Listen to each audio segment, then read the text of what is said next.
Hello, today we are going to have a CCO Live. Remember, this is a casual get-together, and we like to keep it light with you asking questions as we go along. I'll keep my eye on this second monitor to see if you have any questions. Guess what happened today? The AMA dropped the new code set, the 2021 CPT Code Set. Yay! Hi! Now, there's big changes, and we've talked about the E&M changes already pretty in depth. We've had 2 webinars on those, one that Jennifer and I did, and one that I did a little highlighting of something specific. And we'll do more as we talk about the code changes besides just the E&M changes that we talked about before. But since that dropped today, thought we'd just give you kind of a highlight about, what to expect. And not a whole lot, actually. Something that's very pertinent, though, is they have not made an overhaul in CPT for over 25 years. Now, they change every year. We get codes that change. That's just the way the code sets work. Both CPT, ICD 10, CM, and PCS, there's nuances. HCPCS even has some changes every year.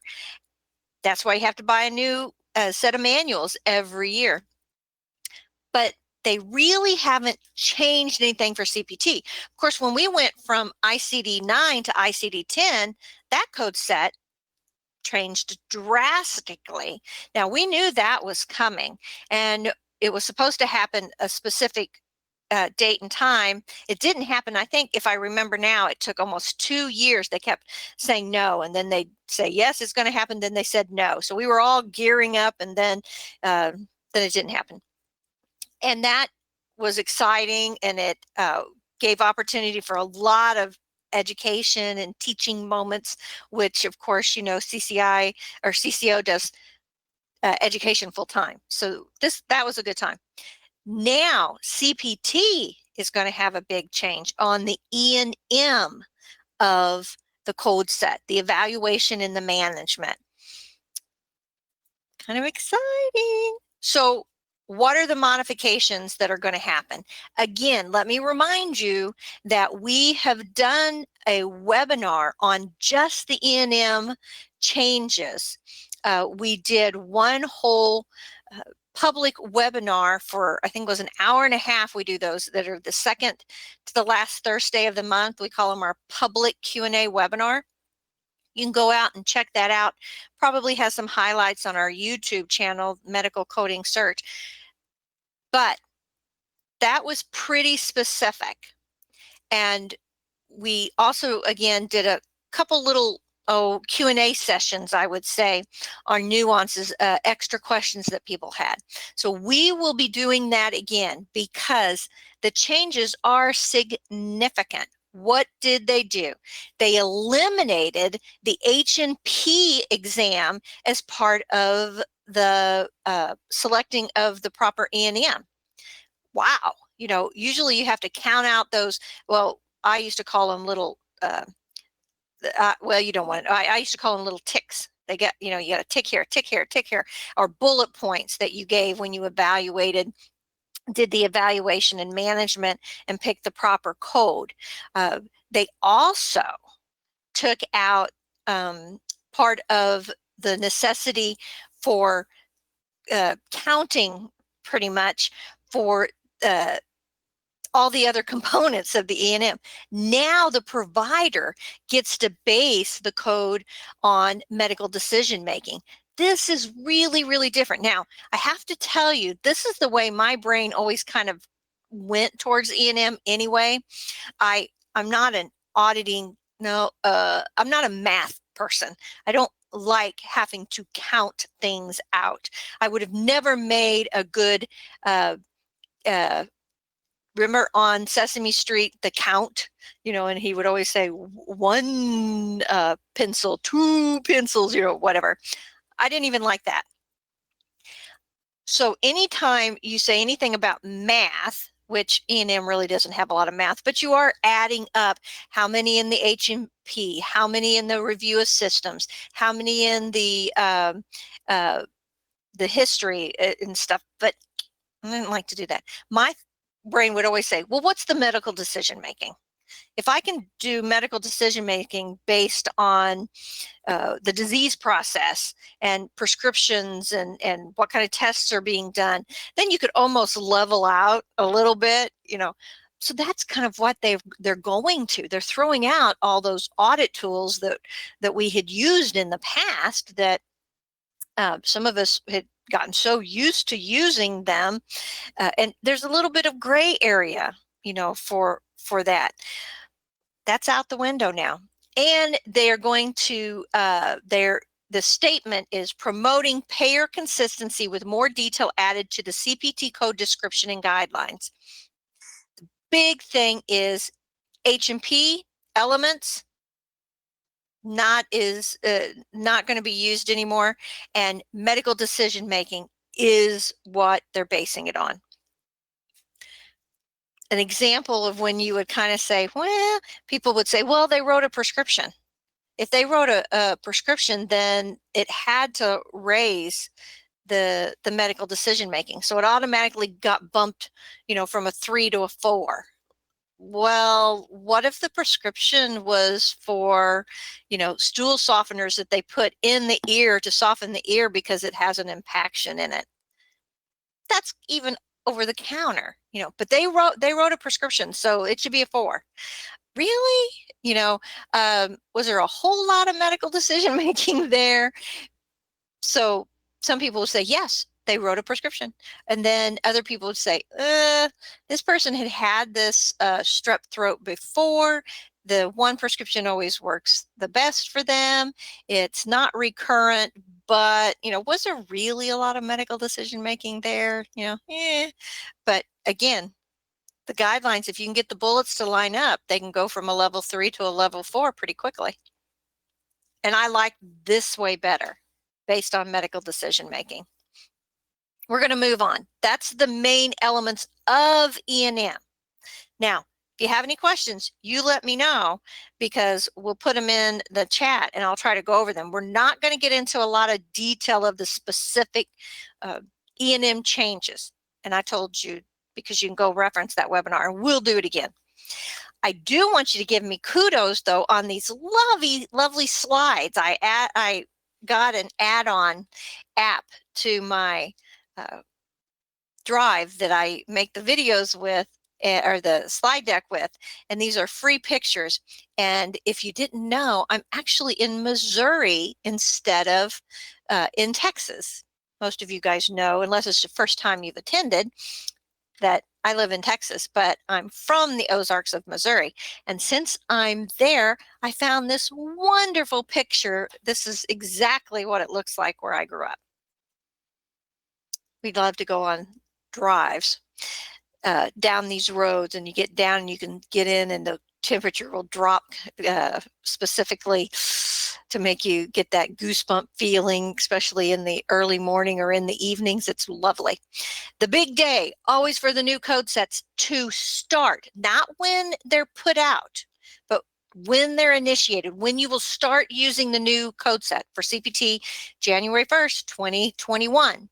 So that means you have to be fully aware before then of what's going on. And they will tell you about 4 months before. They always let you know what the changes are, so you can start reviewing and prepping, because there's no grace period. January 1st, bam, it starts. So that's the big day.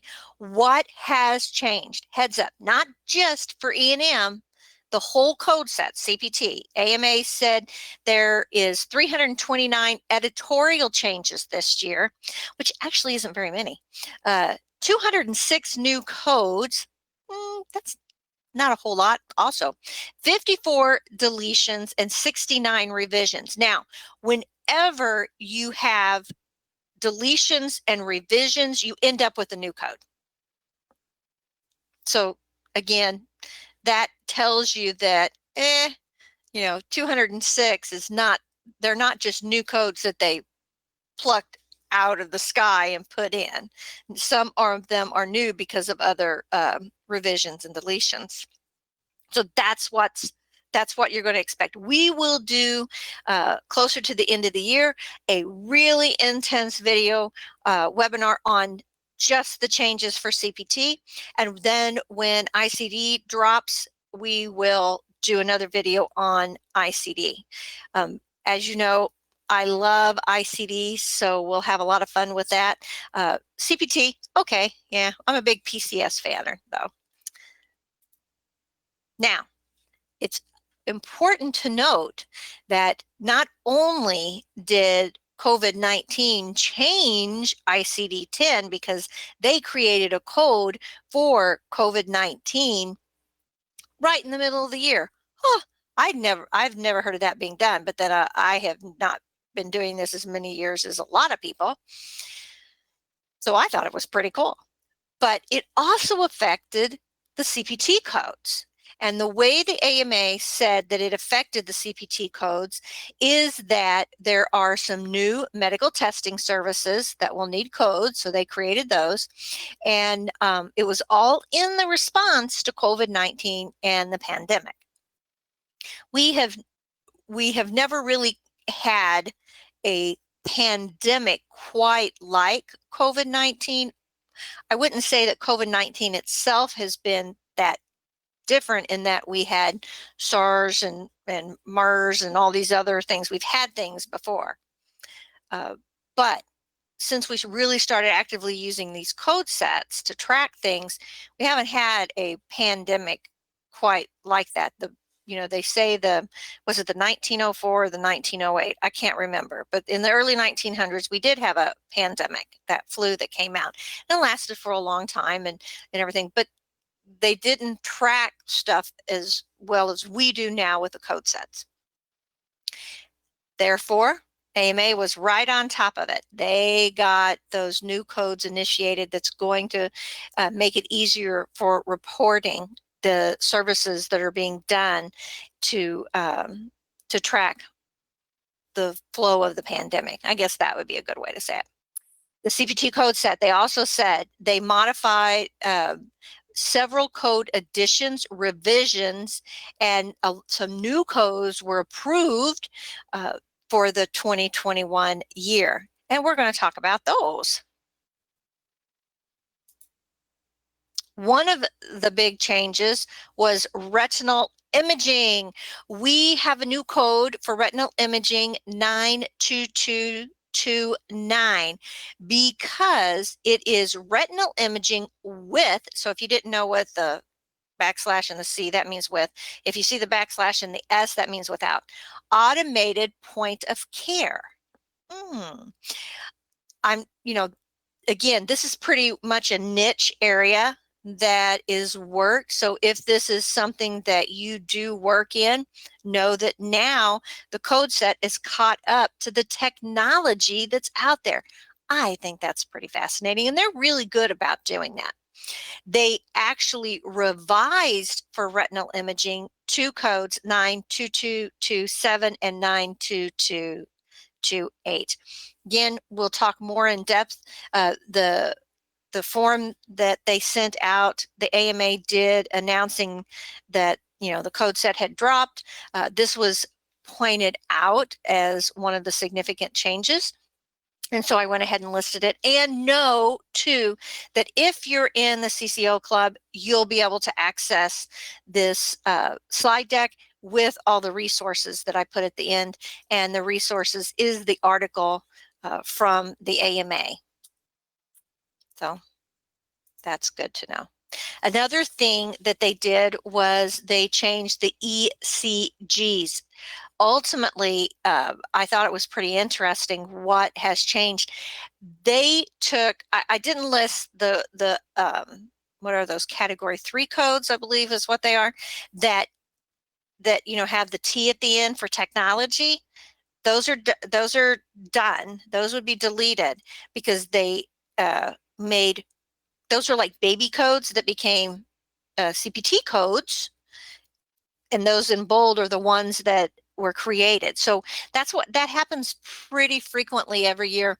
New technology comes out and they are testing the codes, seeing how often they would be used in those, what I call the little baby codes, and they end in a T. And then when that technology really hits the ground, then they're given their own parent CPT code, the grown-up adult CPT code. And this is what the article said. Technology advances, of course, is always continuous, but the one that they took notice of for this year, cardiac monitoring, and the codes that were added and revised are 93241 through 93248. Now that is not a range per se. Well, I guess it is a range. Look at that. I wasn't paying attention that it was a range, but they're all 932 codes from 41 to 48. And they made some revisions. So what were these changes? Just a little highlight. What can we expect? Well, they are utilizing innovative algorithmic, I said that wrong. You know what? I just thought the past few weeks I've been doing some recordings with some pretty intense $10 words, medical words. Man, some of those I could regurgitate really, really well. And now I'm finding that I'm having a lot of trouble with small words like the. So it's from an algorithm. So it would be algorithmic, I think is how we would say that, right? That technology, what they did, the technology changed, they got a new patch, and this new patch not only sticks better for the patient, it also allows it to relay that message better. So I thought that was pretty cool. And again, pretty soon they'll have these bionic type monitors we'd be able to put on us, and it's able to do the whole Star Trek thing where they wave the wand and all the little lights. Do you remember that? And then Star Trek? Star Wars didn't really have that, but Star Trek really had a lot of cool medical stuff. That's why I'm a big Star Trek fan. I like Star Wars too, but that's why I like Star Trek. All right. Again, not a whole lot of change, and I'm not seeing any questions come through, so we may be able to wrap this up quickly. I usually, we have an hour slotted for this conversation, so make sure you ask any questions. But do know that this is a launching point for you to go to do some more investigating. And you're going to start seeing a bunch of advertisements for webinars and getting CEUs and paying, $20, $150 to find out about the new code sets and stuff. Don't do that, because we're going to give you that stuff free. We'll give you an in-depth look when we can do a little more investigating. And we like to, when we roll out the new codes, both code sets, to give you practical applications, what they're, not just saying this code is a new code, this code was deleted, this code was, revised. No, we want to tell you what was going that surrounded the code, why they probably change the code or revise the code, or why a new code was implemented, and then make it applicable for you, and then it's easier to retain. But don't be paying unless you just really need CEUs. You can join the club and get CEUs off of this stuff. In addition, Lori let me know that CMS also dropped the new 2021 IPPS final rule. Now, if you're not doing inpatient work, then this, again, might not be something that is relative to what you do. We do teach for inpatient coding. We teach the ICD-10 PCS code set, and for the CCS and the CIC for AHEMA and the AAPC. So this is pertinent information, and that's why we wanted to add it. However, again, this has a lot to do with the business or the money aspect of medicine. So don't freak out or feel bad if you don't know what the IPPS is and how it relates to you. It may not, if you're a mainstream coder for even inpatient, it may not be something that you deal with, but it definitely makes a difference for the administrators and the money that's involved. And it does make a difference in the first listed code, you know. So mainly they're just saying that the AHR users, that changed. There was an increase of 3.08% over the 2020 standardized amount. So that's pretty awesome. Still not seeing any questions. We're doing this so thoroughly. This is it, guys. We're just about to wrap this up. Can you believe that? There's the link for the AMA, the article that lets you know the changes, just not in depth. It's a one-page simple overview of what I told you tonight, but you'll want to see that. And CMS about the IPPS. Let me just go pull that AMA article for you that I got all the information from. This is what it looks like. You can just go to the AMA and do a search and put in 2021 CPT, probably will get it for you. And again, they have a little more information. You can see where I got that about. This is about the technology for the monitoring, the heart monitoring.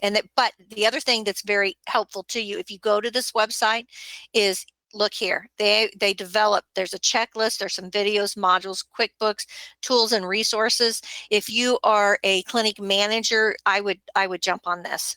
Start, don't wait on everybody else to set up presentations. This stuff's all right here. This is where we get our information.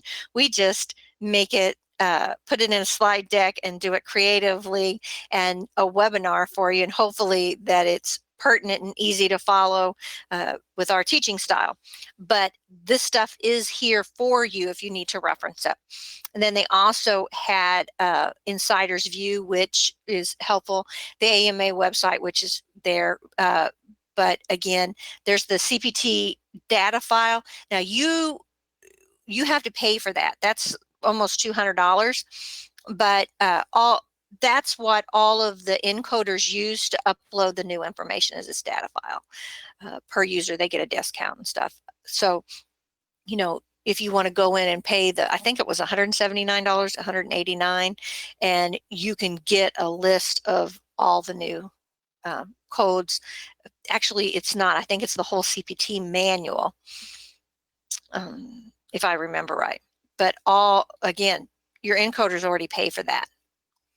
And then the AMA store always has some really good stuff in there. There you go. I would urge you to go ahead and jump in here and take advantage of what they're giving you. I'm going to go ahead and get rid of that. That's it, guys. Any questions out there? I'm not seeing any, and our CCO lives are much more casual. We usually talk about something fun. We've been doing a lot of interviews. I got a couple interviewees in our lineup coming forward. Barbara Capozzi said she would talk to us, and she's great with auditing. Some really, really unique stuff. Been on top of telehealth. And I keep an eye on some of the things that she's one of my go-to people when I have questions. And then we have a couple other people lined up too that are going to be fun when we get our dates situated, because COVID has messed up everybody and their working hours and stuff. So I think we'll have fun. If there's somebody you'd like for us to interview live and you have some questions you'd like to ask somebody, let us know. We'll reach out and see if they're willing to do that. It's a lot of fun. I know you can go to our YouTube channel, and that's Medical Coding Cert, and take a look at the different people that we've interviewed in the past. We talked to a recruiter. We talked to a professional resume maker for coders. We also talked about fraud and abuse. We've talked, let's see, Don Self, we did he is kind of the business side. He talks to a lot of clinics when they're losing money, and does audits and to see where they're lacking, where the mistakes are being made, great information from him. It was a lot of fun to do an interview with him. So again, let us know. Maybe you want to do something light, and funny. We're up for that too, because that's what CCO Live is all about. We're going to have fun and educate. Learning is fun. And at CCO, I think we have that kind of warm and fuzzy feeling where often I've heard people say that after they went through the E&M education that we provide, when they sat down to take their exams, they could hear Laureen on their shoulder because they'd listened to her voice so many times with the videos, talking about the steps for the E&M. Well, that'll happen again because E&M's changing. So we're going to be re-recording all that training for you. Looking forward to it. No other questions? All right, it's been a quiet night, so we'll leave you with that. Don't forget to like and subscribe if you're on our YouTube channel. You click the little bell. We don't advertise, so your word of mouth is the way to go. And by you subscribing to our channel, that helps us.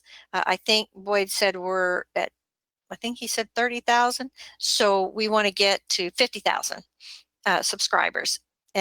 And you can help us with that. Tell your friends if this is something you think that they benefit from. Our YouTube channel is Medical Coding Cert. And also we have a Facebook page, and that's just the Facebook / CCO. And then we also are on LinkedIn. So make sure you go and check myself, Boyd's out there, Jennifer's on LinkedIn, and Laureen's on LinkedIn too. So, and you can find the CCO site on LinkedIn, which we live stream on all 3 of those platforms. That's it, guys. Have a great rest of your evening, and I can't wait to investigate more in depth the changes that CPT is going to have for the new year, and we'll get that education out to you as soon as possible. Bye, guys.